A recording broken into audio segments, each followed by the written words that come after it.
한화 이글스는 FA로 심우준 선수를 영입하면서 내야수 자원 강화에 초점을 맞추었습니다. 이로 인해 열정야구를 보여주었던 이 선수가 2025 시즌을 준비하면서 내년에도 1군 무대에서 주전으로 활약하는 모습을 보여줄 수 있을지 궁금해지는데요. 이와 관련된 소식 자세히 정리해드리겠습니다. 시청하시기 전에 구독과 좋아요 눌러주시면 영상을 만드는 데 많은 힘이 됩니다. 50억이라는 금액이 상당히 파격적이지만 한화가 심우준을 영입한 결정을 다소 의외로 보는 시각도 적지 않습니다.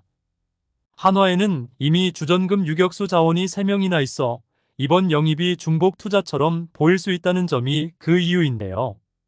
특히 기존 주전 유격수 하주석이 이번 시즌 종료 후 FA 권리를 행사하긴 했지만 B등급 FA로 인해 타 팀으로의 이적이 쉬운 상황은 아니었습니다.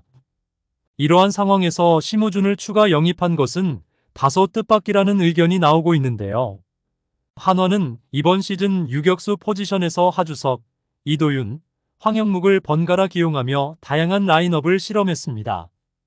이도윤이 112경기에 주로 선발로 나서며 총 784이닝을 소화해 가장 많은 시간을 유격수로 활약했으며 그 뒤를 황영묵이 46경기에 출장했고 하주석이 42경기에 출장했는데요. 시즌 개막 전 선발 유격수는 하주석이었으나 그는 개막 후 11경기 만에 왼쪽 햄스트링 부상을 당해 약 2달간 결장했습니다. 이에 신인 황영묵이 대체자로 나서며 유격수로 기회를 잡았지만 6월부터는 출장 비중이 이루수 쪽으로 이동되었는데요. 그 이후로 이도윤이 주전 유격수 자리를 맡아 시즌 후반을 이어갔고 부상에서 돌아온 하주석이 7월 말부터 8월 초까지 다시 기회를 얻었으나 8월 중순부터는 이도윤이 다시 고정 선발로 나서며 시즌을 마무리하게 되었습니다. 시즌 개막 후 꾸준히 한 선수를 고정하기보다는 유격수 자원을 적절히 돌아가며 기용해온 한화는 나름 안정적인 구성을 유지했는데요. 하지만 성과가 절실한 내년 시즌을 앞둔 한화로서는 유격수 포지션의 불안을 그대로 두고 갈 수는 없었습니다. 하주석은 부상 후 내구성에 대한 우려가 생겼고 수비에서도 이전만큼의 견고함을 보여주지 못하고 있는데요. 황영묵은 오히려 2루에서 더 좋은 수비를 보여주었습니다. 이도윤 역시 확실한 주전감으로 활용하기에는 다소 아쉬운 점이 있었는데요. 지난 6월 시즌 도중 새로 지휘봉을 잡은 김경문 감독에게는 이번 FA가 처음으로 받은 선물과도 같은 시간이었습니다. 한화 관계자는 김경문 감독님이 심우준 선수를 특히 원하셨습니다.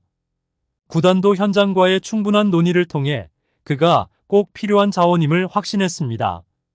감독님께서는 빠르고 민첩한 플레이어를 선호하십니다. 프런트로서도 감독님의 야구 스타일을 최대한 반영하는 것이 당연한 책무입니다. 라고 전했는데요. 심우준은 김경문 감독님과 처음으로 한 팀에서 함께하게 되어 기쁩니다. 감독님을 만나 뵙게 되면 한화 야구가 어떤 방향으로 나아가야 할지 깊이 이야기하며 그 목표를 향해 최선을 다하겠습니다. 라고 말하며 의지를 드러냈는데요. 어느 감독이나 다를 바 없이 김경문 감독 또한 유격수의 수비를 매우 중요하게 여기고 있습니다.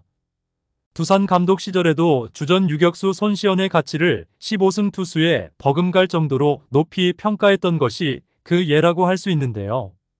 김경문 감독은 이후 NC로 자리를 옮긴 뒤에도 손시현을 FA로 영입하며 그의 수비력을 중시했습니다. 이러한 김경문 감독의 눈에 심우준이 들어왔고 여름 트레이드 마감 시한이 다가오자 한화는 그를 데려오기 위해 적극적으로 움직였는데요. 비록 트레이드가 성사되진 않았으나 시즌 종료 후 FA 자격으로 마침내 심우준을 한화 이글스로 영입하게 되었습니다. 시즌 후에도 김경문 감독은 보강 포지션으로 유격수를 강조했고 이에 손혁 단장을 비롯한 구단 프런트가 적극적으로 나서며 영입이 이루어졌는데요.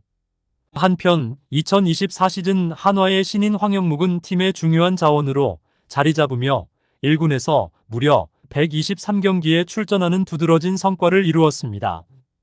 규정 타석을 채우지 못했음에도 불구하고 타율 3할 1리에 3홈런, 35타점, 52득점을 기록하며 기대 이상의 활약을 펼쳤는데요.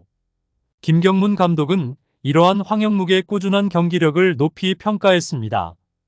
한화의 내야진에서 안정적인 수비와 함께 꾸준한 타격감을 보여준 그는 매 경기에서 묵직한 존재감을 발휘하며 팀의 핵심 역할을 담당했는데요. 1999년에 태어난 황영묵은 동기들보다 다소 늦게 프로 생활을 시작했습니다. 고등학교 졸업 후 곧바로 프로의 부름을 받지 못했던 그는 독립구단에서 프로 진출의 꿈을 키우며 5년이라는 긴 시간을 인내하며 보냈는데요. 그렇게 오랜 기다림 끝에 2024년 신인 드래프트 4라운드 전체 31순위로 한화의 지명을 받아 드디어 프로 유니폼을 입게 되었습니다. 뒤늦게 찾아온 기회이기에 그 소중함을 누구보다 깊이 이해하며 지금도 매 순간 최선을 다해 그라운드에서 자신을 증명해가고 있는데요. 황영묵은 올 시즌을 마무리하며 사실 이렇게 성공적으로 시즌을 끝낼 수 있을 거라고는 전혀 예상하지 못했습니다. 물론 훈련은 열심히 했지만 프로 선수로서 해야 할 기본적인 부분이라 생각했습니다. 운이 정말 많이 따랐던 것 같습니다. 꾸준히 해왔던 노력 덕분에 이번 시즌에는 그 운이 함께한 것 같습니다. 라고 말하며 소감을 전해 앞으로의 성장이 더욱 기대되게 했는데요. 황영묵은 정규 시즌 막판에 체중이 눈에 띄게 줄어든 모습을 보였습니다. 시즌 초반에는 체력을 보강하기 위해 증량에 집중했지만 매일같이 경기를 치르면서 체중이 점차 감소했는데요. 부족한 점에 대해 스스로 냉정하게 평가한 황영묵은 수비가 개인적으로 가장 자신 있는 부분이라고 생각했지만 프로 무대에 올라와 보니 부족한 점이 많다고 느꼈습니다. 조금 더 안정적이고 단단한 수비를 위해 보완할 점이 많다는 것을 절실히 깨달았습니다. 라고 말하며 자신의 보완점을 인지하고 있었는데요. 황영묵은 프로에 올라오니 훈련량과 경기 수가 많아져 체중을 유지하는 게 어려워졌습니다. 라며 시즌 동안의 체중 관리에 대한 아쉬움을 드러냈는데요. 황영묵은 사실 체중 관리도 프로 선수로서 중요한 실력의 일부라 생각합니다. 이 점에서 부족함을 느꼈습니다. 살이 빠져 체력이 부족해진 걸 변명으로 삼고 싶지는 않습니다. 앞으로는 증량에 성공해 체력 관리에 더 심혈을 기울이겠습니다. 라고 다짐했는데요. 한편 마무리 훈련에 임하는 각오 또한 특별했습니다. 비록 비시즌이지만 시즌 때처럼 내 자리를 확실히 다지는 것을 최우선 목표로 삼고 있습니다. 이를 위해선 앞서 언급한 수비 능력을 반드시 한 단계 더 끌어올려야 한다고 느낍니다. 코치님들께 적극적으로 질문하고 배워가며 더 나은 야구를 위해 최선을 다할 것입니다. 라고 말했는데요. 2025 시즌에서 황영묵은 한화에서 자신만의 자리를 확실히 다질 수 있을까요? 여러분들의 생각은 어떠신가요? 댓글로 여러분의 의견을 알려주세요. 영상을 시청해주셔서 대단히 감사드리며 선수들의 소식을 계속 듣고 싶으시다면 구독과 좋아요를 부탁드립니다.